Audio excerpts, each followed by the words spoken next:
camps, and it doesn't give us a clear idea of how many people are dying. All of this stuff is happening in secret. The children of these detainees have been sent to state-run orphanages and boarding schools where they are taught to hate their own religion, identity, and are forced to speak Chinese, are subject to abuse and torture. The parents don't know where their kids are. Most towns and villages in East Turkestan are almost empty.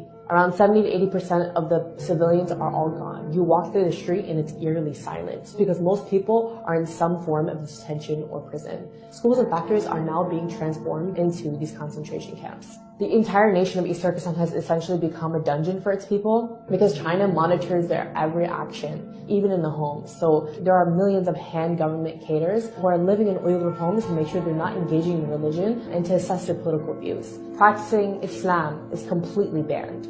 So for me to even say something like, oh, I'll see you tomorrow, God willing, is prohibited because you said the word God. Even having an Islamic name is a crime. So you have to change your name from a name like Muhammad or Fatima to an ethnic Han name. Thousands of Uyghur women are also forced to marry ethnic Han Chinese men. And this is another way to get rid of the next generation of Uyghurs. So why is China cracking down on Uyghurs and Turkic Muslims specifically? East Turkestan is really rich in minerals and resources, so by putting people into camps and basically carrying out an ethnic cleansing, China is attempting to maintain tight control over the mineral-rich land. You might wonder why the world has been really silent about this whole issue, and it's because of a few reasons. Number one, China has tightly controlled its media, so a lot of what's happening can't really be revealed outside to the rest of the world. Number two, even when people know about it, or even when governments know about it, they are forced to remain silent due to Chinese pressure and their economic and strategic ties to the country. So the question is, what can you do?